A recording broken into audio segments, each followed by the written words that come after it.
gente vai tratar um pouquinho desses dois mundos, esses dois mundos que são diferentes, mas que caminham juntos. Que um é a pessoa física e a outra é a pessoa jurídica. E são dois mundos que devem caminhar juntos para se tornarem bem-sucedidos. Para falar o português claro aqui, ó, para fazer valer a pena, para ganhar dinheiro, para fazer a coisa realmente prosperar. Mas a gente precisa separá-los no sentido de entender o que uma coisa é, o que a outra coisa é. E a partir de então, quando a gente tem aquele entendimento, o que uma coisa é, o que a outra é, aí a gente junta elas e aí faz elas prosperarem, minimizando riscos e tudo mais. E aí a gente fala da pessoa física e da pessoa jurídica. E aí se eu perguntar para você, o que é uma pessoa física? O que vocês poderiam me falar? Diga. Ah, boa. Uma pessoa física é a Keren. Uma pessoa física é o Posidônio, é a Amanda, é o Marco, o Leandro. Está correto? Amém, é isso mesmo. E pessoa jurídica? O que é uma pessoa jurídica? Hã? Uma empresa? Mas por que existe essa divisão entre pessoa física e pessoa jurídica? Por que criaram? Não poderia só uma pessoa física? Para que misturar, ter duas contas, cuidar de duas senhas, 2 telefones? Para que isso serve? Para não misturar? Será que é só para isso mesmo? Divisão financeira? Leis envolvidas? Quem dá mais? Impostos, mas a pessoa física não poderia pagar imposto? Já paga, né? Já paga, Então vamos lá, aí é para cá. Deixa eu ver se eu vou acertar, mexer nesse negócio aqui. Oi? Para cá? Ah, não, tenho que ligar, né? Agora, diga aí, meu querido. Ótimo. Se fosse uma pessoa jurídica, não iria me ajudar, né? Agora sim, olha lá. Agora sim, ó. Um conceito aqui só para a gente começar a aquecer. Pessoa física, o PF, como alguns dizem, é o termo utilizado para classificar um ser humano enquanto indivíduo. Então, quando a Keren falou, sou eu, tá certo. Realmente, pessoas físicas somos nós. Já a pessoa jurídica, também conhecida como PJ aí, refere-se a uma entidade ou grupo formado por uma ou mais pessoas, podendo elas serem físicas e jurídicas, que exercem uma atividade comum. E aí a gente tem vários exemplos. A empresa é só um exemplo, mas também podemos considerar como pessoa jurídica as ONGs, que são as organizações não governamentais. ONG, às vezes a gente tem aquela ideia de imaginar já tipo o pessoal lá cuidando da plantinha na Amazônia, essas coisas, né? A igreja é uma ONG, outras associações são uma ONG. É um termo que utilizou para atividades que não visam o lucro. Ela visa até uma atividade, mas sem a questão do lucro, a gente vai falar um pouquinho depois sobre isso. Partidos políticos também são considerados pessoas jurídicas, fundações, e aí a gente tem até outros exemplos. Então aqui seria um conceito para diferenciar a pessoa física da pessoa jurídica. Agora, por que se criou essa distinção? Todos os argumentos que vocês colocaram estão corretos. Pagamento de imposto, divisão de finanças e outros aí que foram mencionados. Todos estão corretos. Mas eu gosto de destacar esses 3, porque esses 3 dão a verdadeira razão pela existência da pessoa jurídica. O primeiro é individualizar as responsabilidades. Para mim, esse é o mais importante. Isso é o mais importante. E aí eu vou dar um exemplo. Vamos pegar aqui a Eduarda e o Vinícius, que estão aí trabalhando com os pais dele. Qual que é o nome da empresa? Qual? Arte Bombas. Arte Bombas é a empresa da Eduarda e do Vinícius. Aí vamos pensar que a empresa da Eduarda e do Vinícius foi contratada para resolver um problema no frigorífico. O frigorífico da Sadia, por exemplo. Aí eles vão lá, assumem uma obrigação, não eles, a empresa, né? Assumem essa obrigação de ir lá arrumar o frigorífico da Sadia. Só que aí o Vinícius, nesse dia, estava meio com sono, estava meio assim, sabe? E esqueceu de, quando terminar de arrumar, ligar o frigorífico, deixar ele ligado. E aí os frangos foram e estragaram. E foram muitos frangos. Foram muitos frangos. Não estamos falando de pouco, estamos falando aí de um prejuízo, sei lá, de 200 mil reais, tá bom? 200 mil reais. De quem é a responsabilidade? Da Arte Bombas. Ué, mas e a Eduardo e o Vinícius? Tem alguma responsabilidade com relação a isso? O que vocês acham? Ó, o Marco falou que como dono, sim. Quem está com o Marco? A responsabilidade de carregar o nome da empresa. Então, quer dizer que a Sadia pode acionar a Eduarda e o Vinícius? E depois?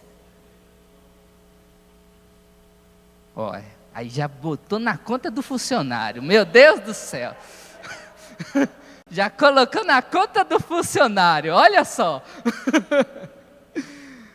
Ó, vamos lá. Isso é relativo. Nós vamos entender quando eu for falar dos tipos de pessoa jurídica. Por exemplo, uma MEI rege de uma forma. O empresário individual é de outra forma.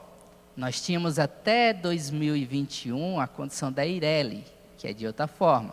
Que agora entrou a sociedade unipessoal, que é de outra forma. Mas vamos considerar aqui que Eduarda e Vinícius têm lá uma empresa constituída como uma sociedade limitada, por exemplo. A Sadia não pode acionar eles. Não pode acionar eles. Porque existe essa divisão de responsabilidade. E é justamente por isso que se criou a figura da pessoa jurídica. A maior ideia é proteger o patrimônio da pessoa física. Porque hoje o que responde pelas suas responsabilidades de pagar, de cumprir uma obrigação, é o seu patrimônio. Então essa coisa que criaram, chamada pessoa jurídica, é justamente para trazer uma blindagem para o patrimônio da pessoa física. Essa é a ideia. Sempre foi essa. Existem algumas ressalvas, a gente vai pontuar mais para frente, porque hoje eu quero justamente ajudar vocês a constituir uma empresa da maneira correta, para gerar esse tipo de blindagem. Quando a gente fala de sucesso financeiro dentro de um negócio, a gente tem que olhar para esses pormenores. Não estou hoje aqui para falar que tem que ter uma continha separada, tem que organizar as coisas. Não, não é só isso. Porque não é só isso que vai garantir que a gente tenha sucesso na empresa. A gente precisa constituir empresas de forma que a gente alcance isso. Individualizar responsabilidades. O Marco é da área de representação, né? Como pessoa física, se ele causar algum problema com relação a uma empresa que ele esteja lá representando, que patrimônio está comprometido? O dele, pessoal. Agora, a partir do momento que o Marco constitui uma empresa, uma pessoa jurídica, da maneira correta, porque não é de qualquer maneira, existem algumas empresas que se confundem as responsabilidades, e aí os dois acabam sendo responsáveis de maneira solidária. quem for prejudicado pode acionar os dois, mas se ele constitui da maneira correta, ele traz essa blindagem. Tem exceções, volto a repetir, mas você vai começando a minimizar riscos. Porque quando a gente fala de constituir negócios, negócio jurídico, ele nada mais é do que riscos. E não dá para excluir. Então essa é uma grande característica. A outra é estabelecer critérios econômicos. A gente vai ver mais para frente que o próprio governo, as legislações, tratam de maneira diferente os tipos de empresa. De algumas exigem mais, de outras exigem menos, de algumas a fiscalização é mais pesada, de outras é menor, e aí a gente vai tentando se encaixar de acordo com o nosso ramo de atividade, com o negócio que a gente está querendo estabelecer.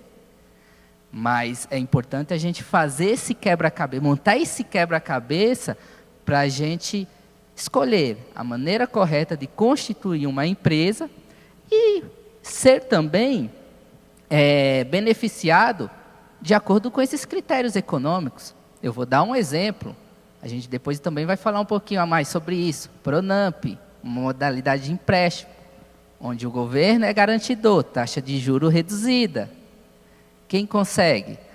As MEs e as EPPs, microempresas e empresas de pequeno porte. É um enquadramento que eu posso trazer para a minha empresa e, com outras condições, que eu também vou falar, você constitui um empréstimo com carência que chega a ser 7 meses, taxa de juro reduzida, e às vezes é um dinheirinho que vem para cobrir um capital de giro durante uma pandemia, e você não fechar sua empresa, ou para fazer um investimento numa oportunidade, e assim por diante.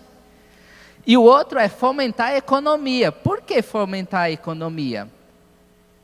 Imagine se todos que fossem abrir uma empresa tivessem comprometendo o seu patrimônio. Vou ser sincero, poucos fariam isso. As pessoas não querem, porque, volto a repetir, pessoa jurídica é igual a um negócio jurídico que é igual a riscos. Então, para que as pessoas não tenham aquele receio do tipo, puxa, eu vou abrir uma empresa, mas a empresa é tão arriscado, né? Posso comprometer o meu patrimônio, minha casinha, meu carrinho, aquilo que eu tenho, não vou abrir.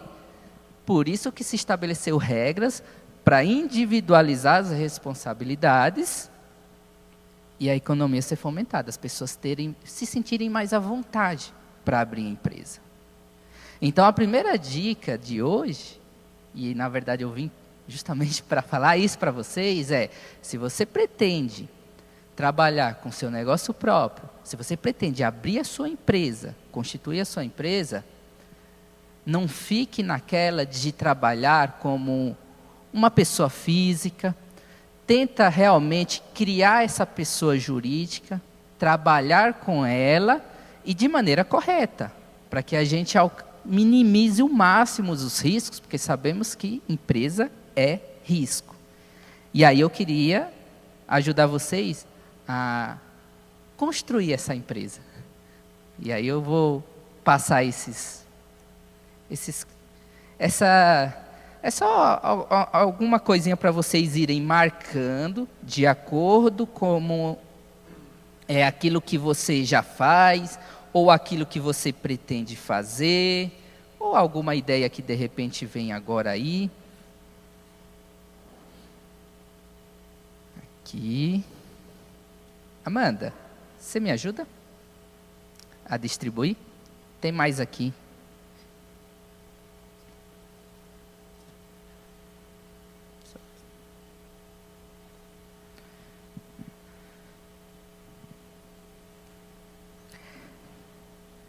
Então, a meta é justamente essa. Primeiro ponto, constituir uma empresa, para depois ela andar junto com a pessoa física, porque aqui eu não estou excluindo as responsabilidades e até a forte atuação, o envolvimento que a pessoa física vai ter dentro desse cenário. Ambas vão se encontrar aí no meio do caminho. Fora isso, eu também pretendo pontuar algumas coisas, porque assim, quando a gente fala de sucesso financeiro de uma empresa, nós não temos que pensar apenas em vender, em ganhar dinheiro, em adquirir renda.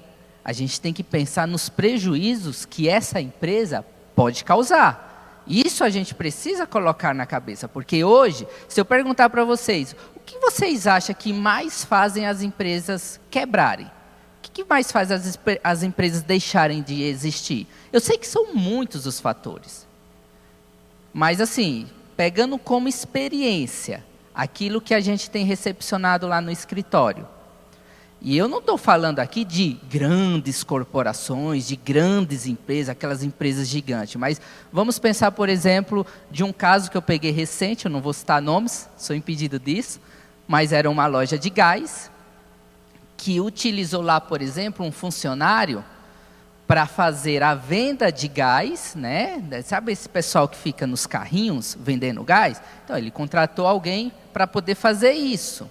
Só que a modalidade de contratação que ele fez não foi com registro de emprego. Às vezes você pode me perguntar, mas sempre tem que ter registro? Nem sempre.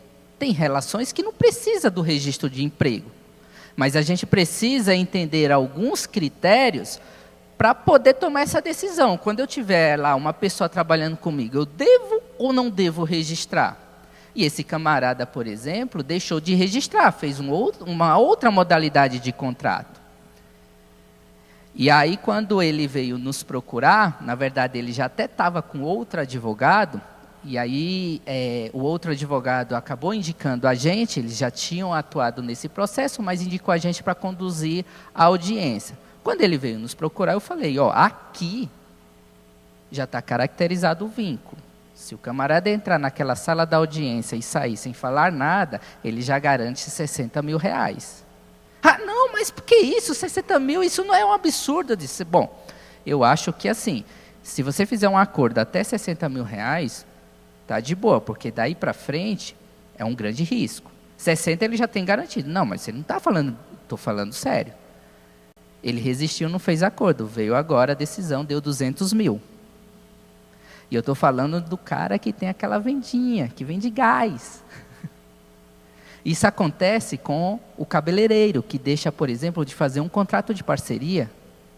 Isso acontece muito com os representantes comerciais, porque o Marcão deve saber que ele não dá conta, muitas vezes precisa de outras pessoas para poder auxiliar. E aí? Quando eu tiver essas pessoas trabalhando comigo, eu tenho que registrar? Não tenho? Quais os riscos que eu vou sofrer? Então, isso daí compromete o sucesso financeiro da empresa, né? Outra coisa é sobre o fato de não ter a empresa. Porque, às vezes, quando você não tem uma empresa, você fica engessado para alguns negócios. Eu, a partir do momento que abri uma PJ lá no escritório, o mundo abriu. Por quê? Hoje, muitos dos meus clientes não fechariam um contrato comigo se eu não tivesse uma empresa constituída para emitir uma nota fiscal devidamente correta. A gente tem pessoas aqui, por exemplo, que trabalham com o Mercado Livre. E a gente sabe que no Mercado Livre, se você não tem uma PJ, você fica um pouco limitado. Se você começa a operar muito com relação a uma pessoa física, chega uma hora que o Mercado Livre começa a dizer, opa, o que está acontecendo aí? Se eu não me engano, não sei como que está hoje. Quem aqui trabalha com o Mercado Livre? Você? Até a última vez que eu vi, Mercado Full, por exemplo, só podia PJ. Continua assim? Hoje já pode pessoa física. Mas antigamente só podia PJ. Que utilizava até o setor logístico dele.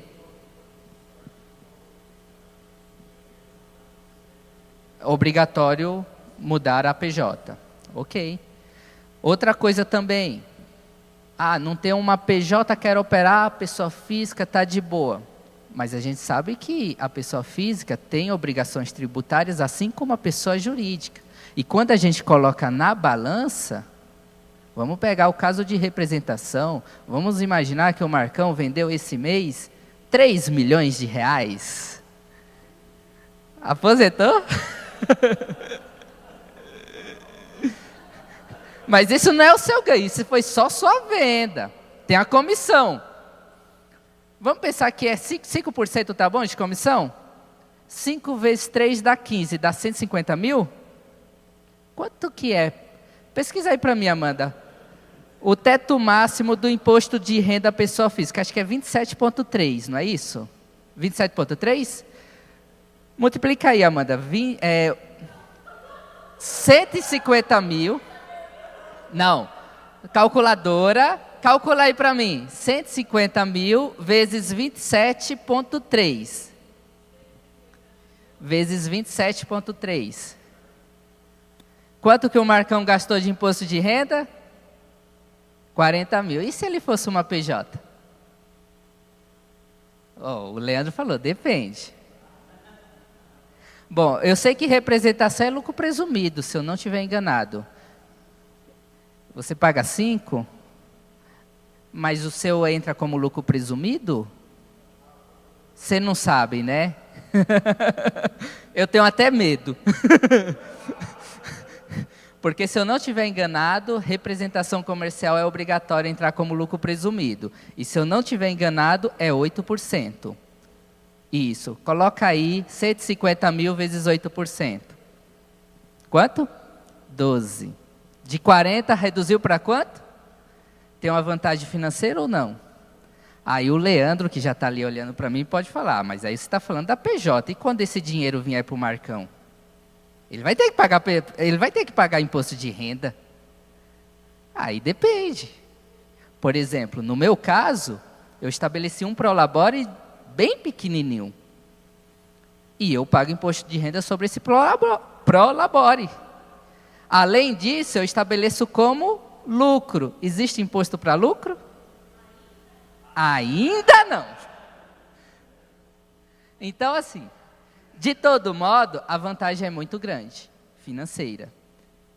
Então, é sobre essas coisas que a gente deve realmente dar atenção. Então, partindo aí, sobre essa estruturação, eu separei aqui pelo menos 3 pontos importantes que a gente deve levar em consideração para obter aí benefícios financeiros, não só no sentido de ganhar, mas também de minimizar riscos e perdas, né? Primeiro é sobre essa estruturação formal, de formalizar uma pessoa jurídica, sempre olhando para essa questão tributária. Levei em consideração aqui também questões trabalhistas e direito do consumidor. Por que eu separei essas 3? Porque são as 3 que mais fazem as empresas quebrarem. Empresas hoje gastam cada dia mais com advogados tributários, advogados trabalhistas, que bom, e advogados relacionados ao direito do consumidor. O gasto é muito grande, porque realmente é algo que quebra as empresas. Eu vejo muitas empresas chegarem no escritório praticamente quebrada, porque não tiveram atenção com relação a essas 3 áreas. Partindo aí sobre a questão formal, que a gente também pode olhar por esse viés tributário. Às vezes as pessoas falam, pagar imposto, dar dinheiro para governo, faz sentido isso? O governo só rouba, o governo é muito corrupto, isso e aquilo. Primeiro, isso é obrigação. E a gente, todos nós aqui como cristãos, precisa cumprir obrigações tributárias. Eu não vou... Jesus fez a distinção, né? Entre o que é tributo e o que é dízimo, né? E são coisas obviamente diferentes. Mas a Amanda mesmo, ela se incomoda quando o dízimo é pouco.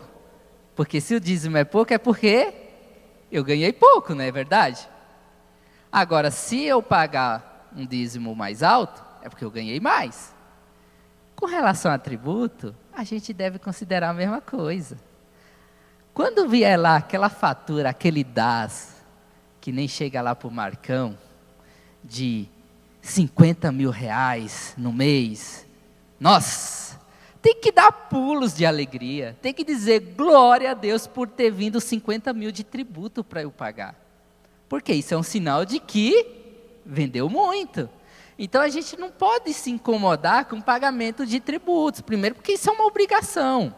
E se você é pego numa sonegação, aí os honorários que eu vou te cobrar vai ser mais caro. na hora de te defender lá no crime de sonegação fiscal. Então, tenha isso na cabeça. É muito bom ter, sabe, uma empresa organizada, emissão de nota fiscal, se dormir tranquilo e pagar tributo. Isso é muito importante. Agora, antes da gente fazer essa forma, você escolhe aí, ó, qual o ramo de atividade que eu pretendo explorar. Aí você pode escrever dentro daquilo que você trabalha, e se você ainda não tem, crie uma coisa. Vamos construir essa empresa aqui agora. E aí a gente tem aí os 3 principais ramos, que é a indústria, que é quando você tem uma indústria de fabricação, coisa do tipo.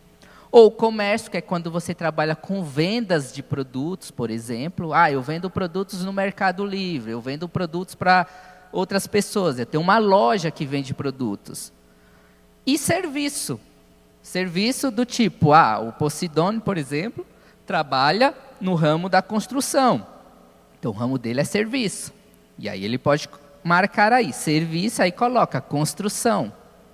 Certo? E aí você vai colocar assim, qual é o faturamento ou a meta de faturamento. Isso aí você não vai compartilhar comigo não, tá?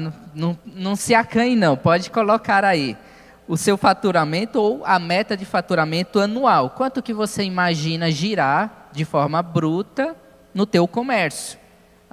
Vamos considerar, sei lá, 5 mil, 10 mil por mês, por exemplo, vai dar 120 mil reais por ano, um exemplo. E aí você coloca aí, 120 mil. E aí você vai colocar assim, ó, qual é o modelo societário? Então, um exemplo, eu tenho um sócio. Se eu tenho um sócio, aí eu vou colocar aí, sociedade. Não, eu não tenho um sócio, eu trabalho hoje sozinho. Aí você pode colocar o individual. Estão compreendendo? Se tiverem qualquer dúvida, podem ir perguntando, tá? Dada essas informações preliminares, aí a gente precisa agora fazer o enquadramento. O tipo de empresa que eu preciso trabalhar. E aqui nós temos os 4 principais exemplos. Eu coloquei aqui a MEI, que é aquele do microempreendedor. Você não precisa marcar ainda, tá? Essa, porque eu gostaria de comentar um pouquinho sobre cada uma. Eu coloquei a EI, que é o empresário individual. Eu coloquei a SLU, que é a Sociedade Limitada Unipessoal. E eu coloquei a limitada aqui, porque essas são as principais. Eu não sei se alguém aqui ainda pretende fazer uma sociedade anônima ou coisa do tipo, mas vamos nos deter a essas 4 modalidades de empresa, entender um pouquinho delas, para a gente saber escolher qual que é a que melhor se encaixa no nosso ramo de atividade. Oi? A EIRELI, ela deixou de existir, pelo menos no âmbito da legislação, em 2021. E ela foi substituída pela SLU, que é a Sociedade Limitada Unipessoal. Eu vou explicar daqui a pouquinho por que houve essa substituição. Então vamos lá. Uma MEI. Será que é legal abrir uma MEI? O que vocês acham? Quem aqui já abriu uma MEI? Eu já. O Vinícius, mais alguém? A Keren. Nós temos alguns MEI aqui, então. Algumas experiências de MEI. Eu também fechei. A MEI foi algo criado para você dar aquele pontapé inicial na sua empresa. Para algumas coisas ela não pode, ela é muito limitada. Então nós temos, por exemplo, o Everton aqui, que é corretor de imóveis. Para ser corretor de imóveis e operar negociações imobiliárias, eu posso utilizar uma MEI? Não. Eu posso utilizar uma MEI para representação comercial? Não. Então, uma MEI, ela normalmente é muito limitada para algumas atividades mais simples. É muito comum, por exemplo, você ver pessoas que trabalham como manicure, salão de cabeleireiro, ou vendas de roupa. Oi?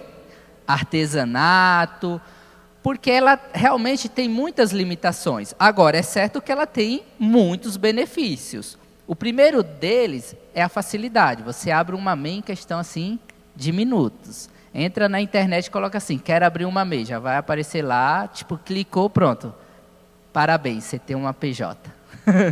Você já é uma pessoa jurídica. Há quem diga que MEI não é pessoa jurídica, mas eu contesto. É pessoa jurídica porque tem CNPJ. Então, a gente realmente trata como pessoa jurídica.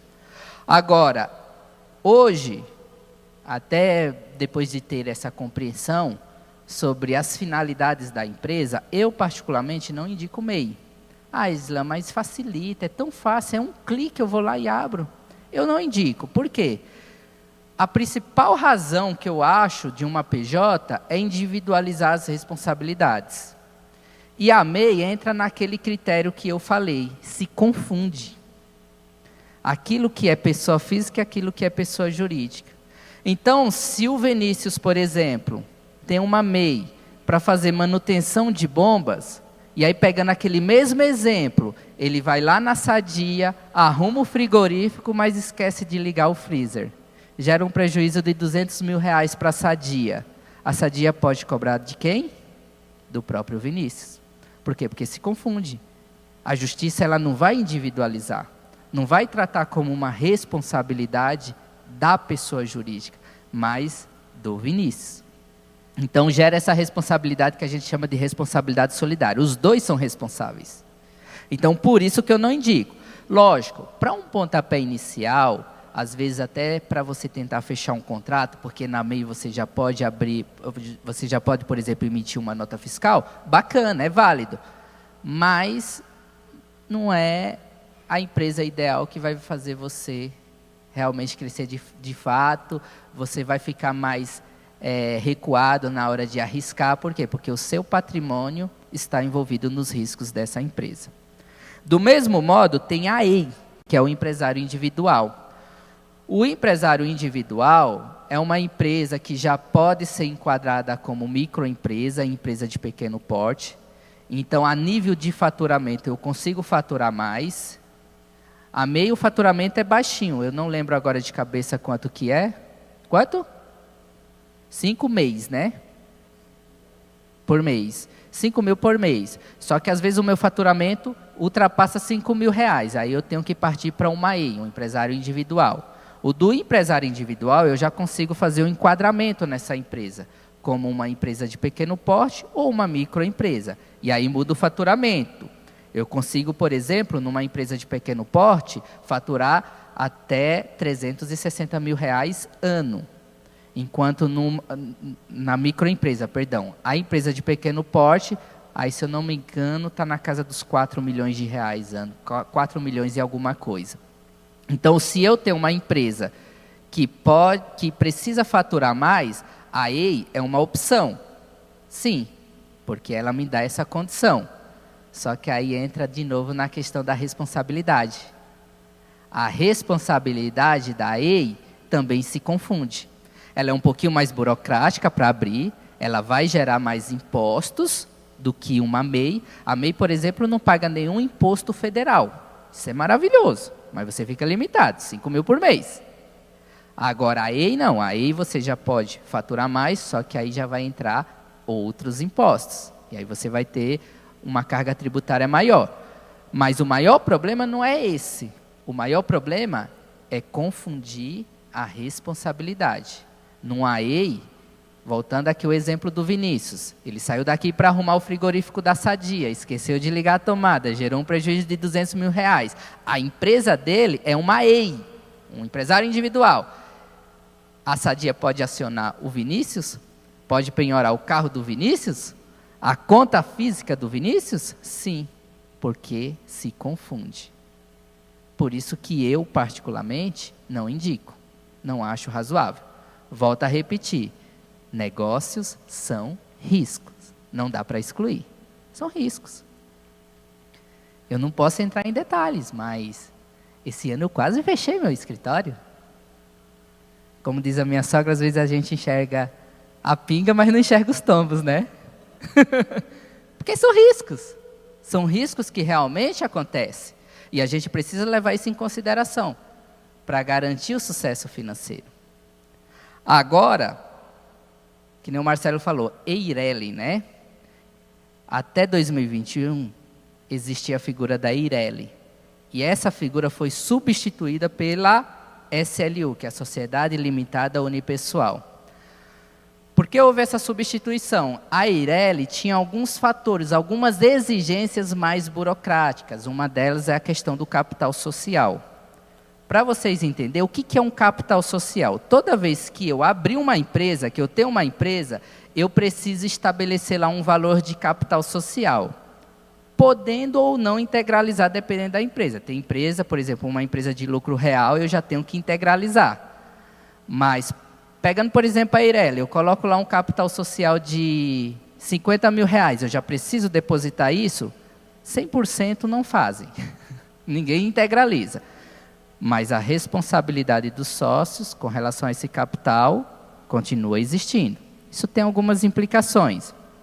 Mas o que eu quero dizer é o seguinte, a Eireli tinha, por exemplo, uma exigência de capital social mínimo, dentre outras burocracias. Com essa era do Bolsonaro, Paulo Guedes tentando desburocratizar as empresas, eles acabaram criando essa nova modalidade de empresa, que é a Sociedade Limitada Unipessoal. Ela é justamente para aquela pessoa que quer trabalhar de forma individual, só que aqui ainda permite você ter sócios, mas a ideia é trabalhar de forma individual, esse foi o maior propósito, só que a grande maestria, que isso realmente eu tiro o chapéu para o Paulo Guedes. Ele realmente conseguiu, através dessa modalidade, alcançar o objetivo que sempre a pessoa jurídica teve, que é de individualizar as responsabilidades. Então, na sociedade limitada unipessoal, você pode ter sócios, tem algumas restrições. Por exemplo, o PJ não pode ser sócio numa sociedade unipessoal, mas pode ter sócio, ou seja, eu posso, por exemplo, me juntar com o Geiso, numa sociedade limitada unipessoal, e eu posso individualizar as responsabilidades. Então, na hora que a Sadia chamar lá o Vinícius, para poder arrumar lá o frigorífico, e o Vinícius esquecer a tomada, o carro dele não vai ser penhorado, porque a Sadia só vai poder cobrar da empresa. E aí eu consigo fazer essa individualização. E isso é muito importante. É muito importante, porque volto a repetir, empresa é risco, não tem jeito. Fora isso, tem a limitada, que é a mesma coisa. A limitada é a mesma sociedade limitada unipessoal. As regras são exatamente a mesma, só existe uma exceção. A limitada, ela é mais voltada para pessoas que querem constituir sociedades de verdade, pessoas que querem trabalhar com outras pessoas, pessoas que querem ter empresas como sócio, por exemplo. E aí você está realmente falando de uma sociedade, literalmente de uma sociedade. Mas também você tem esse benefício. Na sociedade limitada, você consegue individualizar as responsabilidades. E isso é muito bacana, porque aí eu acabo não gerando risco. Então, é isso que eu... olhando aí, pelo menos esses 4 principais pontos, a minha indicação para você que está abrindo uma empresa é optar pela sociedade unipessoal, a sociedade limitada unipessoal. O Marcelo, que já tinha constituído uma Eireli, se tiver, não sei, mas caso tenha constituído uma Eireli, automaticamente converte, tá? Então você está enquadrado de maneira correta. Agora, se você tem, por exemplo, lá a condição de empresário individual ou de MEI, realmente é algo para se pensar, porque se confunde as responsabilidades e isso acaba gerando certos riscos. Até aqui, deu para compreender? E aí você pode marcar aí a que você quiser. Alguma dúvida?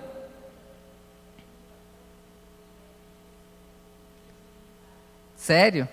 Ah, tá. Foi falha nossa, tá? No meu tá correto. Eu coloquei Eireli e SLU, né? Em vez de limitada. É que no caso de Eireli, provavelmente a intenção era colocar limitada. Tá bom? Só lembrando, eu até tinha anotado aqui, ó. Porque assim, constituindo a empresa, você pode fazer um enquadramento dela. Então, eu tenho uma empresa, por exemplo, uma SLA, ou SLU, do Giovanni, um exemplo. Giovanni, venda de produtos. Nessa empresa, eu posso fazer agora um enquadramento de porte. Eu posso colocar ela, por exemplo, como uma empresa de pequeno porte ou uma microempresa. Ou simplesmente não ter o enquadramento. Se bem que na unipessoal é obrigatório ter o enquadramento, mas se fosse uma sociedade, é opcional. Nesse enquadramento, eu vou levar em consideração o valor do faturamento. Então, se eu quero faturar até 360 mil, é uma ME. Se o meu faturamento ultrapassa esses 360 mil ano, aí eu obrigatoriamente tenho que enquadrar como EPP, lembrando que o meu limite é de 4,8 milhões de faturamento por ano. Aí você pergunta para mim, mas qual a finalidade disso? Por que eu tenho que enquadrar a minha empresa como uma microempresa? Por exemplo, a Arte Bombas. Por que eu preciso enquadrar a Arte Bombas como uma microempresa ou uma empresa de pequeno porte? Isso traz muitas vantagens, dentre elas os planos de governo. A gente tem planos de governo, por exemplo, que são voltados para esse tipo de empresa. Existem alguns outros benefícios. Vou dar o exemplo da Justiça do Trabalho. Hoje, quando uma empresa sofre uma condenação em primeira instância, por exemplo, para ela ter o direito de recorrer, ela precisa depositar em torno de 12 mil e uns quebradinhos, quase 13 mil reais. Se não depositar, não exerce o direito de recurso. E aí tem que se contentar com a condenação. Quando a empresa é enquadrada como microempresa ou empresa de pequeno porte, o que acontece? Isso reduz pela metade. Então, isso é só um exemplo. A gente tem aí algumas modalidades de empréstimos bancários facilitados, com taxas de juros baixas, que são voltados para essa empresa. Empréstimos que são muitas vezes financiados por governos. Durante a pandemia teve muitos, lançados pelo governo do estado, pelo governo federal, e tudo focado na empresa de pequeno porte ou na microempresa. Essa semana está tendo uma baita fiscalização lá no Brás. E aí os caras chegam olhando extintor. Ah, tem extintor? Deixa eu ver se está na data de validade. Tem etiqueta nos produtos, tem isso, tem aquilo. E umas condenações, umas multas pesadas. E aí eu comecei a orientar, se você for enquadrado como microempresa ou empresa de pequeno porte, você não pode já de pronto receber a sanção. Você tem, por exemplo, o direito de ser apenas notificado. Então, chegando o fiscal, mostra para ele, eu tenho uma microempresa ou uma empresa de pequeno porte, me notifique e me dê a oportunidade para corrigir o que está de errado. Indica aqui, o que está de errado e me dê o prazo para corrigir. É um benefício.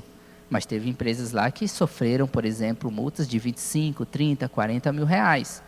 Está ocorrendo lá essa semana. Então, são esses e outras vantagens que a gente tem quando a gente pega essa empresa e enquadra como uma microempresa ou uma empresa de pequeno porte. Fora isso, tem a questão do enquadramento tributário. E aí eu destaquei os 3 principais, que é o Simples Nacional, lucro presumido e o lucro real.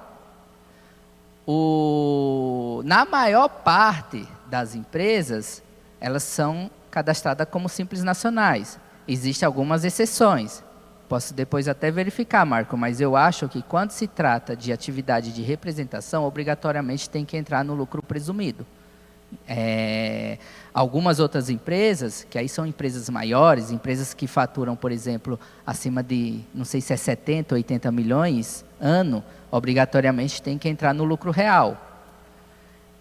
Quem fatura menos pode ser lucro real? Pode, mas a burocracia é tão grande que às vezes não é o meio mais indicado, a não ser que você seja uma pessoa assim ultra organizado, porque a fiscalização é pesada, mas o mais indicado é o simples. E aí eu faço aquela continha que eu fiz aqui. A gente falou de 150 mil. No Simples Nacional, por exemplo, é que no caso dele é lucro presumido, mas no Simples Nacional, a minha empresa, se faturasse 150 mil, ia ter uma carga tributária de aproximadamente 6,8%. 6,8% em cima desse valor. Não existe um percentual fixo, porque no Simples Nacional tem toda uma matemática que o contador faz, levando em consideração alguns gastos que a empresa tem. Por exemplo, eu tenho um funcionário registrado, gasto com esse funcionário, eles colocam lá, leva isso em consideração. Aí no final ele chega numa equação. A minha empresa hoje, por exemplo, está em torno de 6,8, tem mês que bate 6,7, 6,6, por aí. Isso é o que eu pago de imposto. E a maioria dos advogados que não tem empresa constituída, não estão enquadradas no Simples Nacional, paga 27,3%. Ou então vão ter que sonegar, correndo o risco de ser pego numa malha fina e pagar dobrado. Ainda a dor de cabeça que vai sofrer. Então a vantagem é muito grande. E aí a gente, ressalvando aí algumas exceções, que é obrigatório você enquadrar, por exemplo, no lucro real, no lucro presumido, que é o caso do Marcão, o Simples Nacional é a melhor opção. Você realmente consegue vantagens verdadeiras na sua empresa. Então, a gente precisa levar isso em consideração. Isso ajuda muito a organizar a sua empresa. Tem um colega meu, por exemplo, que deixou de fazer um baita negócio com uma Magazine, mas um baita negócio mesmo. A gente está falando assim de negócios que ele teria que fornecer aí na casa de 100 a 150 mil peças de roupa numa temporada de fim de ano. Imagine quanto que é o faturamento de tudo isso. Mas porque a Magazine exigia que o enquadramento dele fosse lucro real, porque às vezes tem essa exigência, isso gera alguns benefícios. Então você também tem que levar em consideração o seu cliente. Porque às vezes, dependendo daquilo que você trabalha, o seu cliente vai exigir esse tipo de enquadramento. E às vezes a gente perde a oportunidade por causa disso. Por outro lado, tem até os colegas do Kleber lá, que abriram uma empresa também tem representação, mas também tem venda de produto. E eles estavam enquadrados como lucro real. E eles conseguiram fechar com o Grupo Açaí, na pandemia, foi o que salvou a empresa deles, venda de máscara.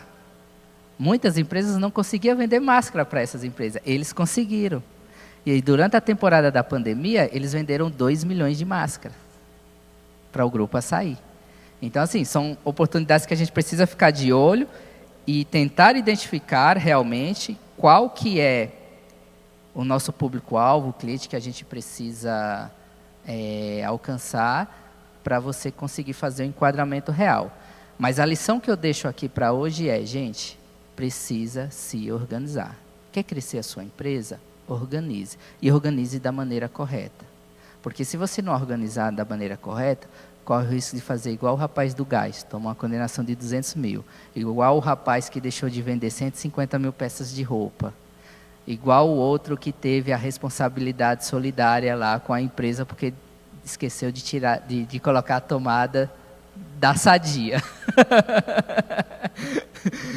Você precisa trabalhar de forma organizada, com uma PJ bem constituída, uma PJ que vai trazer blindagem para você.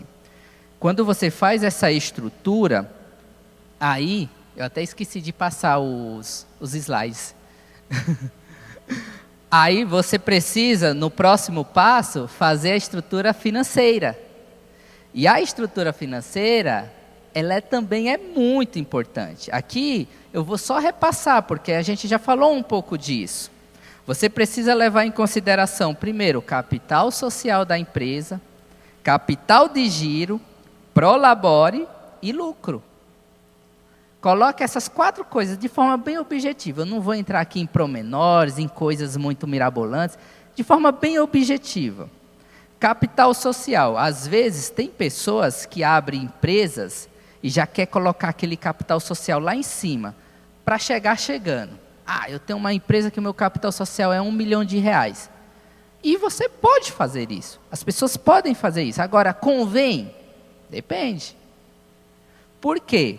Lembra que eu falei da individualização de responsabilidade? Onde o que é responsabilidade da empresa não é necessariamente responsabilidade do dono da empresa? Vamos pegar o Vinícius aqui de novo. O Vinícius tem lá bombas e artes com a Eduarda. Foi lá, arrumou o freezer, esqueceu a tomada, gerou 200 mil de prejuízo para a empresa. A responsabilidade é da empresa, mas vamos pensar que o Vinícius, com a Eduarda, colocou lá do contrato social que o capital social deles é de 200 mil reais. E não integralizou. E aí o que a lei diz? Com relação às responsabilidades da empresa, realmente são individual, mas na integralização do capital é solidária. Então, automaticamente, a Sadia, se não encontrar os 200 mil integralizados na empresa, vai poder cobrar de quem? Do Vinícius. Então, a gente precisa levar isso em consideração na hora de chegar no contador e falar: põe 1 milhão aí no meu capital social, tá bom demais. Põe 1 milhão aí. Você precisa realmente colocar valores mais condizentes. E entender que, se você não integralizar, não fizer ali um aporte financeiro para integralizar esse capital, você é responsável por essa integralização. Oi?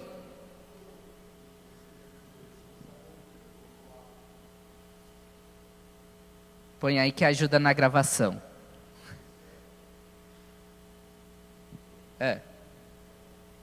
Não foi? Vai lá, agora vai. Quando você abre a empresa, só uma curiosidade mesmo, você colocou lá o capital social de 1 milhão, não integralizou, isso não caracteriza uma fraude? Porque é um dinheiro que não existe? Fraude não caracteriza do ponto de vista criminal. O que a lei diz é: você é responsável. Agora, existem algumas modalidades de empresa que você já tem que integralizar. O Leandro, por exemplo, tem formação em aquele negócio de importação. É aduaneiro, né? Isso. Quando você abre, por exemplo, uma empresa de importação, que vai lá gerar o que a gente chama de radar, né? O que precisa fazer?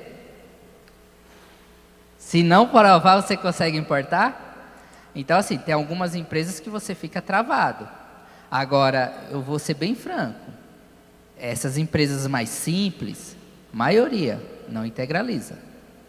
Agora, a pessoa tem que levar isso em consideração. Você não está integralizando, mas você é responsável. E se for uma sociedade, a responsabilidade é solidária. Isso significa o quê? Eu sou sócio do Posidone, numa empresa de construção. Deu problema na obra. 200 mil de prejuízo. Não integralizei o capital, a empresa aciona. Esses 200 mil vão cobrar tanto de mim como do Posidone. Não vai ser 100 para cada, não. Vai ser quem tiver dinheiro, ou seja, dele, né? Ele vai pagar. Aislan, Então, oi. é importante falar nessa parte que, assim, geralmente quando vai fazer essa questão do capital social, quem vai abrir a empresa tem que pensar o quê? Bom, ao longo do tempo, o meu negócio dando um lucro, eu vou guardando um dinheiro para integralizar esse capital ou formar caixa, né? Uma empresa que tem caixa, ela tem o capital social, ela vai gerando patrimônio. Então, conforme ela vai adquirindo máquinas, equipamentos, ações, e isso pode ser integralizado no capital social, para que não aconteça esse exemplo ruim que a gente viu aqui. Eu coloquei 1 milhão. E se acontecer alguma coisa e a empresa vai buscar, bom, essa empresa ela consegue pagar 1 milhão porque ela tem vários bens, vários equipamentos. Ela não tem. Qual que é a garantia então? Aí vai na solidariedade que o pastor Aislan falou, né? Vai para os sócios. Isso aí. E a gente precisa levar essas coisas em consideração, porque, volta a repetir, negócio é risco. Você vai ter que arriscar, não tem jeito. Quer empreender, quer ter empresa, quer constituir empresa, tem que arriscar. E o pastor Leandro falou uma coisa bem bacana. O capital que você vai constituindo na empresa, que muitas vezes é para a própria empresa. A gente entra, por exemplo, na questão do capital de giro. Isso pode até ser uma forma de você já integralizar o capital, né? E vai usando esse dinheiro. Nas empresas de importação, a maioria faz isso, não é, pastor Leandro? Nas empresas de importação, integraliza o capital justamente para girar. E para nosso dia a dia, não é diferente. E esse capital de giro, eu falo por experiência própria, é muito importante. É muito importante. Primeiro porque ele serve de uma reserva de emergência. Durante a pandemia, muitos sofreram. Donos de empresas sofreram muito. Por quê? Porque não tinha capital de giro. Graças a Deus, a gente lá no escritório conseguiu ter uma organização e nós constituímos na época um capital de giro. A gente tinha esse capital de giro integralizado na nossa empresa. E a gente conseguiu passar com um certo fôlego durante a pandemia. Porque lá a gente recebe salário. Tem um salário lá estabelecido para mim, para a Amanda, assim como para os demais que trabalham comigo. E a gente conseguiu manter esse salário durante a pandemia por causa desse capital de giro que a gente tinha integralizado. Agora, o que é o capital de giro? Como que eu constituo isso? A dica que eu dou é, pegue as principais despesas da empresa, e aí você vai pegar o seu salário, porque é importante que você estabeleça um salário para você, é aquela divisão que a gente faz de conta da empresa e conta pessoal, realmente tem que ter essa distinção. Pegue esse salário, paga o aluguel, põe lá o valor do aluguel. Tem funcionários? Põe lá o que você paga a seus funcionários. E mais algumas outras despesas correntes, ali as principais pelo menos. E aí eu sempre indico pelo menos 6 meses. Se você conseguir 1 ano, parabéns, isso é maravilhoso. Mas pelo menos 6 meses, multiplica por 6.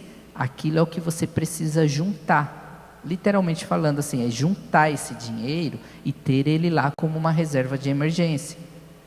Você pode usar esse dinheiro no giro do dia a dia, mas esse dinheiro precisa estar lá. Você precisa ter esse dinheiro à disposição da empresa. E isso serve também para resolver essa questão da integralização. E aí, na hora de você indicar um valor de capital social, eu até indico que esse valor seja equiparado ao seu capital de giro. Isso é importante. Depois disso, eu falei do salário, que é um prolabore. Você vai estabelecer esse prolabore junto com o seu contador. Eu vou ser sincero, o meu eu coloco baixinho. Não quero pagar INSS. Eu pago bem pouquinho, eu tenho que pagar, não tem como correr. Mas o meu custo de previdência pessoa física é pequeno. E o resto vem tudo como lucro. Então eu pago imposto de renda sobre o prolabore, que está baixinho, e todos os demais valores que eu ganho na minha empresa e eu trago para meu benefício é lucro. Agora, o que eu posso considerar como lucro? Aquilo que ultrapassa o capital de giro. E lá na empresa a gente faz 1 vez por ano. Então, se eu tenho, por exemplo, um capital de giro de 100 mil, chega a dezembrão, eu fechei com 150. Aí eu vou, primeiro, estabelecer o salário que eu quero ganhar no ano seguinte, remontar esse capital de giro e o que sobrar eu trago como lucro. Matemática simples, fácil e barata. E aí aquele lucro é o que eu pego. E aí vou curtir um Porto Seguro, vou curtir uma galinha lá na Bahia, né, Posidônio? E assim por diante. Mas é muito importante fazer isso, é muito importante. É extremamente essencial. É correto levantar empréstimos para operar a empresa? O que vocês acham? Quem lê para a gente aí Provérbios?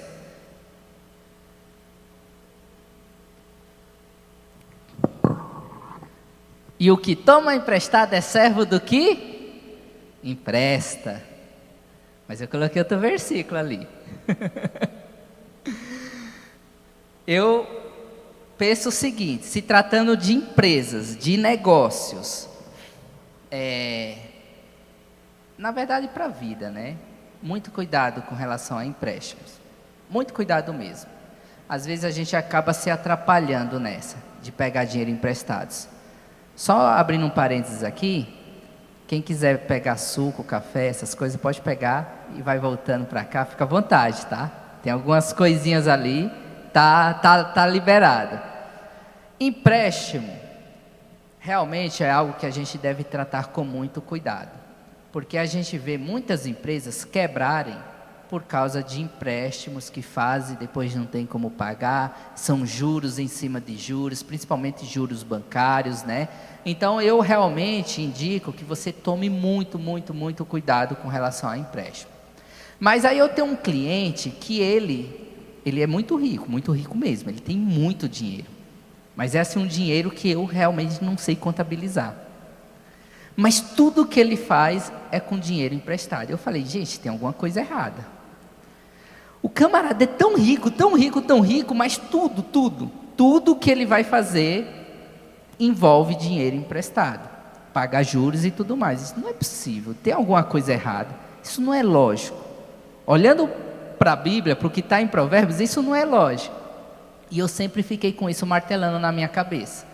Até que um dia eu ouvi uma ministração, eu sinceramente nem lembro quem, não sei se foi o Tiago Brunetti, alguém aí falou uma ministração e ele falou, empréstimo é ruim, não é o que se indica, mas existe uma passagem bíblica que ele libera o empréstimo. Aí eu falei, essa eu quero ouvir. Aí ele trouxe essa passagem de Eliseu, e aí a conclusão que ele deu foi o seguinte, todos conhecem a história, né? Pega emprestado lá as vasilhas e tal. A conclusão dele foi o seguinte, empréstimo só é bem-vindo se for para multiplicar. Se você está adquirindo um valor, fazendo um negócio com risco calculado, equilibrado e com o propósito de multiplicar, ok. Um empréstimo inteligente, não aqueles empréstimos malucos para depois você sair por aí esbanjando. Não, quando for lá para a Bahia comer a galinha caipira, tem que ser com lucro, né, ô Posidônio, não com empréstimo. Então, lógico, a gente pode levar em consideração sim os empréstimos, mas a gente tem que ter essa cautela para não viver sufocado. E quando você fizer um empréstimo, já tome a iniciativa de pagá-lo, de deduzir, até que você tira juros, porque você sabe, quando eu adianto o pagamento de uma dívida bancária, por exemplo, os juros saem fora. E um empréstimo, por exemplo, que está à disposição das empresas é o Pronamp. O Pronamp é muito interessante. Só que para quem é o Pronamp? Para quem tem empresas regulares. Para quem paga impostos. Para quem emite nota fiscal. Você só consegue ter acesso a esse dinheiro se você for regular. Ali fala que a empresa precisa ter pelo menos 1 ano de faturamento. Empresas com mais de 2 anos em exercício têm o direito de um valor correspondente a 30% da receita bruta. Então você pega a receita bruta do último ano ou dos últimos 12 meses, 30% você consegue constituir como empréstimo. Isso em qualquer banco. Limitados a 150 mil por CNPJ. O Pronamp dá carência de 7 meses para pagar a primeira parcela. E as taxas de juros, quanto? 9 meses? O Marcelo já me corrigiu, 9 meses, mais ainda, né? E a taxa de juros é semelhante, por exemplo, à taxa de juros de um financiamento imobiliário. A diferença é que aqui não tem garantia real. Você não está comprometendo o seu patrimônio. E o garantidor desse empréstimo, inclusive, é o próprio governo. Se eu não me engano, ele garante até 85%, acho que, da dívida, junto ao banco. Então, são coisas que estão à disposição, mas para pessoas que constituem empresa, que formalizam empresa, que trabalham emitindo nota, que tem esse faturamento declarado, está lá, está à disposição. E é muito interessante. Certo? Até aqui está fazendo sentido para você, está ajudando, está colaborando com o que você trabalha, com o que você faz. Agora eu prometo que vai ser rápido, tá? Aqui vai ser só pincelada. A gente falou da estruturação formal, falamos da questão financeira para você estruturar, capital social, capital de giro, prolabore, lucro. Agora algumas atenções com relação à questão trabalhista, que é o que mais gera problema para as empresas. Posidônio é da área da construção. Saiba, Posidônio, que eu já atendi muitas pessoas como você, porque não teve atenção a isso. Lucas 10:7, eu até anotei ali, digno é o trabalhador do seu salário. A primeira dica é, trate bem aqueles que são colaboradores na sua empresa. Trate bem. Essa é uma coisa que eu falo para todos os empresários que eu atendo lá no escritório. Trate bem, para o rapaz não sair magoado, não sair já querendo te processar, te colocar no pau, né, como diz aí nos ditados populares. Então trate bem, pague corretamente. Agora uma pergunta, eu devo registrar meu colaborador? Eu uma vez atendi uma empresa, que a empresa falou assim, ó, doutor, eu não registrei, porque é o seguinte, ele era motoboy, fazia entrega. E ele falou para mim que não queria ser registrado. Ele não queria, por quê? Porque ele estava recebendo o auxílio-doença do INSS, mas ele conseguia pilotar a moto, fazer as entregas normal. Mas ele estava recebendo o auxílio-doença. E se eu registrasse ele, ele ia perder esse benefício. Isso acontece muito com aquele que recebe o Bolsa Família. Não, não me registra não, pelo amor de Deus, eu estou recebendo o Bolsa Família, seguro-desemprego, isso vai me atrapalhar. E aí ele fala, e foi ele que pediu, então avisa para o juiz que foi ele. Aí eu tenho que falar para essa pessoa, meu querido, na Justiça do Trabalho, vigora o princípio da indisponibilidade do direito. Mesmo que ele chega lá e fala para você, assina um documento, reconhece firma, manda o Papa carimbar, dizendo que não quer ser registrado, dizendo que não quer férias, dizendo que não quer 13º, dizendo que não quer hora extra, isso não vai valer de nada, porque trabalhador não pode disponibilizar seus direitos. E aí quando ele sai, e aí às vezes a pessoa manda ele embora daquele jeito, o camarada põe na justiça e o que acontece? Ganha ação. Então a gente precisa ter esses cuidados, para não acontecer como o rapazinho que vendia botijão de gás e teve uma condenação de R$200 mil. Devo registrar meu colaborador? E aí a gente precisa responder aí pelo menos essas 3 perguntas, né? 3 perguntas que eu coloquei aí você marca um xizinho. 4, é que ali eu coloquei só 3, né? Tá 4 também, né? Ah, perdão. A primeira pergunta é, o serviço é pessoal? E aí o que é o serviço pessoal? Posidônio me contrata para ser servente dele, para trabalhar na obra lá junto com ele. Aí eu falo, Posidônio, hoje eu não posso ir, mas eu tenho o Leandro, estou mandando o Leandro lá. Aí o Posidônio diz, ok, então isso caracteriza que o serviço não é pessoal. Eu posso mandar o Leandro. No dia seguinte eu falo, hoje eu estou mandando o Everton. Amanhã eu falo, hoje eu estou mandando o Mark, e assim por diante. Então não é pessoal. Agora, se o Posidônio, não. É só você que tem que vir na obra.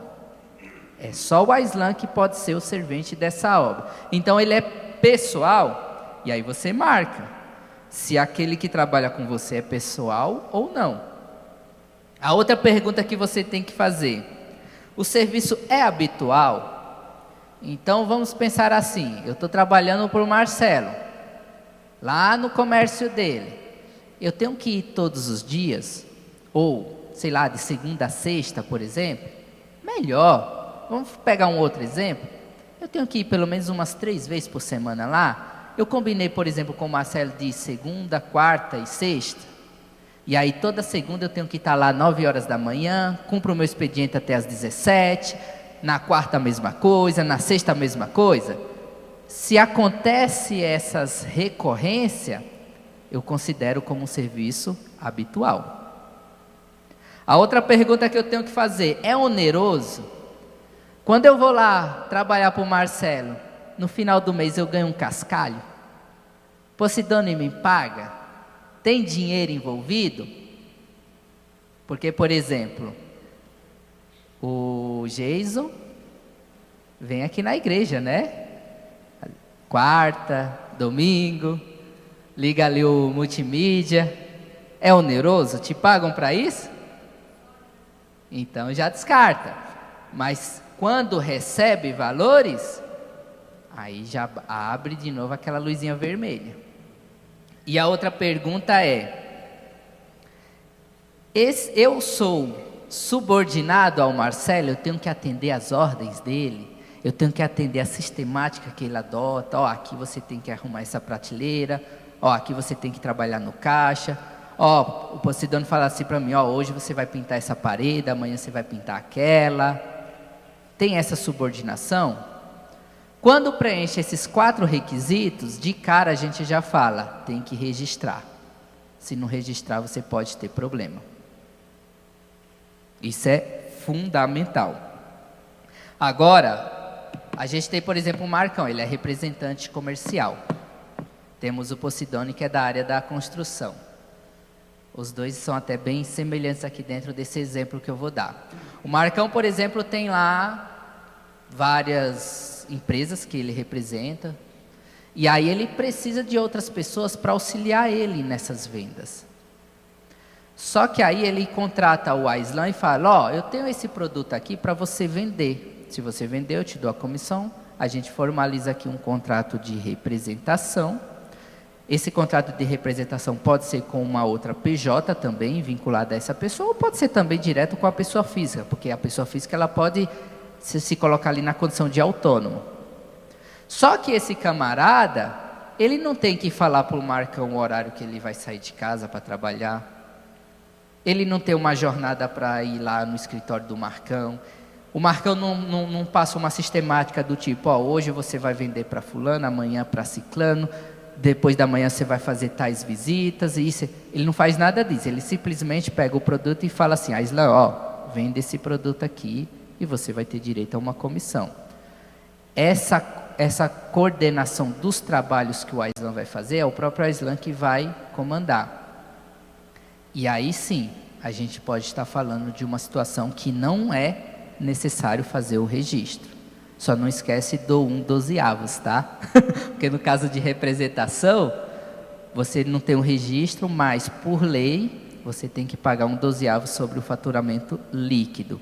E aí até uma dica, Marcão, caso você esteja trabalhando com isso, primeira coisa, formaliza, não deixa de formalizar, contrato formal, muito importante, estabelecendo aviso prévio e tudo mais. E segundo, pague o 1/12, se não mensal, pelo menos semestral, para não acumular muito. Outro dia eu fui consultado por uma empresa que tinha lá um funcionário e falou: meu, nunca paguei 1/12 para ele, mas nunca. Tá, mas quanto que você estima que 1/12 está dando do faturamento dele durante todo o período que ele está trabalhando na empresa? Os cálculos prévios estavam batendo em torno de 6 milhões de reais. 6 milhões de reais. Ele vende peixe por atacadão. Então, assim, o 1/12 eu aconselho pagar pelo menos semestral. Pelo menos. Isso é importante. No caso do Posidônio, por exemplo, trabalha lá com obra. Obviamente ele tem seus ajudantes. É muito importante que a modalidade de pagamento seja por obra, porque aí quebra um pouco essa questão da habitualidade.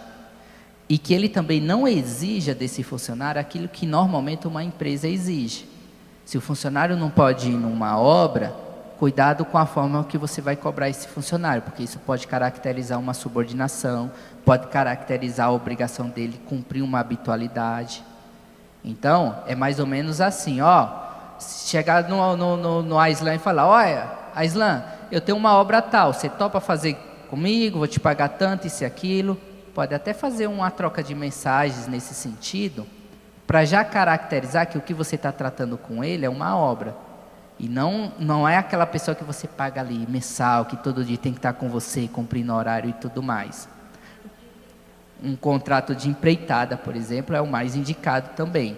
principalmente se você for envolvido numa obra grande, porque essas coisas acontecem principalmente quando é obra grande.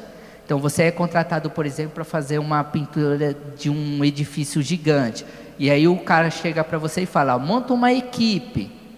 Às vezes o cara olha aquela obra grande, aí vai dizer, eu vou pôr na justiça, não é nem pelo Posidônio, mas o cara lá da obra tem dinheiro para me pagar.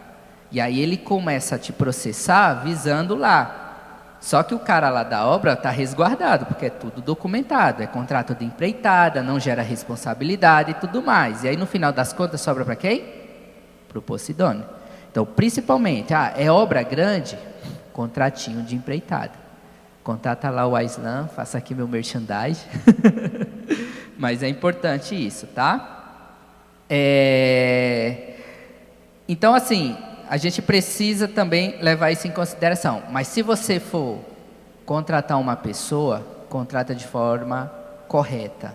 Principalmente se você tem um comércio que vai exigir dessa pessoa o trabalho contínuo. Faça lá o seu contrato de experiência, 45 dias, podendo ser acrescentado mais 45 dias. Passou disso, vira prazo indeterminado, gera mais obrigações. Mas isso é importante. Existem algumas outras modalidades de contrato, talvez nem venha ao caso de falar aqui, mas só pincelando, tem, por exemplo, o contrato temporário, que é apenas para cumprir sazonalidade. Então, isso é para aquelas empresas que, preciso, sei lá, fazer uma demanda extra, urgente. Aí eu posso fazer um contrato temporário, onde a pessoa já vai sair ciente que aquele contrato vai terminar, com as indenizações já tudo previsto, e não tem pagamento de multas, né? As das terceirizações também são interessantes, só que as terceirizações, vale lembrar que existe a responsabilidade subsidiária. Então o Posidônio, por exemplo, terceiriza, por exemplo, um serviço para fazer para ele, ou o Marcão. Representação, por exemplo, dá muito problema, principalmente quando é serviço exclusivo. Às vezes você não consegue discutir uma relação de emprego com a empresa que você está representando. Mas, eu estou trabalhando só para a empresa do Aislan. Eu represento só o produto do Aislan. É só o produto do Aislan que eu estou vendendo. Aí você contrata uma pessoa só para fazer esse serviço do Aislan. Às vezes isso pode configurar uma terceirização. E aí aquele teu funcionário pode buscar uma responsabilidade sua envolvendo a empresa. E aí complica mais ainda a situação. Bom, superada essa questão trabalhista, o outro ponto que realmente dá muito problema para as empresas é direito do consumidor. A gente tem pessoas aqui que vendem online, por exemplo, e precisa tomar alguns cuidados, como por exemplo a questão do direito de arrependimento. Já pensou, a pastora Carla? Faz lá um trabalho artesanal, lindo e maravilhoso, demora 1 mês para constituir, manda entregar, e aí a pessoa pode chegar nela e falar, pensando bem, me arrependi, não quero mais não. Isso pode acontecer, e aí tem as regrinhas que a gente precisa se atentar. Se o produto realmente foi comprado de forma remota, o arrependimento de 7 dias é um direito da pessoa e não se discute, Então, se a pessoa pediu para ela pelo WhatsApp, ou fez um pedido online, ou por Mercado Livre, que nem é o caso do Giovanni, quiser se arrepender, o Giovanni, por exemplo, faz peças, né? Atende remotamente. A pessoa tem direito ao arrependimento quando recebe o produto? Tem. Durante 7 dias ele pode fazer isso. Agora, se o camarada vem até o Giovanni e olha o produto e fecha o contrato no estabelecimento, ele tem o direito de arrepender? Não. Aí muda a figura. A não ser que a empresa queira dar esse benefício para a pessoa. Com relação às garantias, por lei, 90 dias, qualquer produto. Então, Giovanni vendeu lá um aeroforno, deu problema. Dentro desses 90 dias, ele precisa arrumar no prazo de 30 dias, e se não arrumar, a pessoa tem direito de ou trocar por outro igual, ou trocar por outro semelhante, havendo aí uma compensação para mais ou para menos, ou devolver o dinheiro, certo? Outro cuidado muito importante com os produtos que você coloca no mercado. Existem muitas responsabilidades envolvidas nisso. E a responsabilidade das empresas, ela é objetiva. O que isso significa? Ninguém vai discutir se você foi culpado ou não. Então, se o Giovanni, por exemplo, vende um produto, esse produto causa um dano, sei lá, por algum problema no produto, vai discutir se o Giovanni foi culpado ou não? Não, isso não se discute. A única questão que vai discutir é se o dano foi provocado pelo produto e se isso de fato gerou um prejuízo. É só isso que se discute. Questão de se ele é culpado ou não, não se discute. As empresas têm essa responsabilidade objetiva. Lembra da individualização das responsabilidades que eu falei? Quando se trata de uma relação de consumo, esquece, isso não existe, tá? A responsabilidade subsidiária, ela vigora. Então, se aciona uma empresa porque o produto deu problema, a empresa não teve condição de arcar com aquele prejuízo, a pessoa que sofreu prejuízo tem também o direito de acionar o dono da empresa. Isso apenas nas relações de consumo. Com relação ao trabalhista, a mesma coisa, tá? Obrigações trabalhistas, de início, é empresa. A empresa não pôde arcar, a lojinha de gás não pôde arcar os 200 mil, o dono é que vai responder. Então, existe essa responsabilidade subsidiária, independente do tipo da empresa que você tem. A única exceção é, por exemplo, uma SA, que aí de fato não entra, se bem que alguns juízes ainda vão lá e mandam bloquear dos diretores, né? Que tanto a nossa pessoa física como a pessoa jurídica reflita a imagem e semelhança de Cristo em todas as áreas. Trabalhar organizado é importante, primeiro, para você ser bem-sucedido, mas também para a gente dar bom testemunho. A gente precisa trabalhar organizado para ninguém chegar depois e falar: você é um sonegador, você pratica danos ao seu consumidor, você explora de seus empregados. Então, a gente precisa realmente ter essa condição de responsabilidade, né? Ser responsável nas nossas empresas.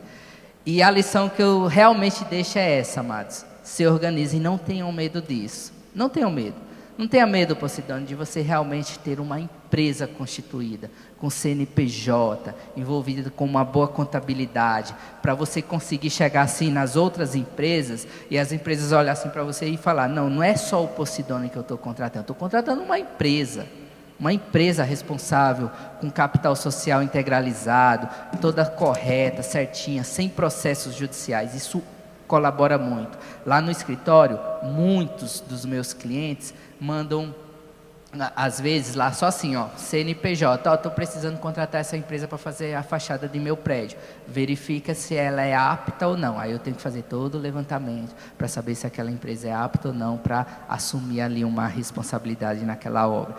Estou fazendo uma construção de um prédio. Lá eu faço assim, diversas validações de contratos de construção, principalmente de prédios, de edificações lá no Brás. São assim, contratos realmente que envolvem muito dinheiro, muitas responsabilidades, e aí eu tenho que fazer a verificação para saber se aquela empresa responde processo trabalhista, se ela responde dívidas bancárias, como que ela está no mercado, para então eu dar o meu parecer e falar: pode contratar ou não pode contratar. Então, quando você tem isso organizado, as oportunidades realmente aparecem. Tiro por experiência própria. A partir do momento que eu passei a trabalhar com uma PJ organizada, realmente abriu muito as chances, as possibilidades, as oportunidades dentro do meu escritório. Foi um crescimento assim muito grande comparado como era antigamente, quando eu era só um advogado pessoa física, tá? Então fica essa lição aí para vocês. Amém? Vamos ficar de pé? Senhor Deus, Senhor Pai, nós te louvamos e te agradecemos por esse momento, por essas dicas, por esses compartilhamentos que o Senhor fez aqui, através da minha vida, para com todos nós. Muito obrigado, Deus, muito obrigado mesmo. Nós colocamos diante de Ti, meu Deus, cada amado, cada pessoa que está aqui, pessoas que já estão à frente de empresas, pessoas que estão começando, pessoas que já trabalham há um certo tempo. Nós colocamos diante de Ti para que o Senhor estenda a Tua mão de bênção, para que cada um aqui seja próspero na sua carreira, no seu trabalho, no seu negócio, que o Senhor, meu Deus, possa abrir a visão voltada para esse mundo dos negócios, e que a gente consiga fazer de maneira correta, para a honra e glória do Teu nome, Pai querido. Ajuda-nos, Senhor, ajuda-nos a ter a boa estratégia na hora de constituir as nossas empresas, na hora de trabalhar organizado, de fechar negócios. Ajuda-nos, Senhor, nas oportunidades. Traga, meu Deus, oportunidade para cada um aqui, ter discernimento. Nós temos aqui pessoas do ramo de representação, do ramo da construção, do ramo da logística, de venda de produtos online. Temos pessoas de manutenção, várias, meu Deus, que o Senhor não estão aqui à toa, meu Deus, estão aqui porque confiam no Senhor, naquilo que o Senhor está ministrando no coração de cada um. E por isso nós te pedimos que o Senhor continue estendendo essa mão de bênção e nos orientando a cuidar bem dos nossos negócios e a sermos prósperos para a honra e glória do Senhor Jesus. Amém. Amém?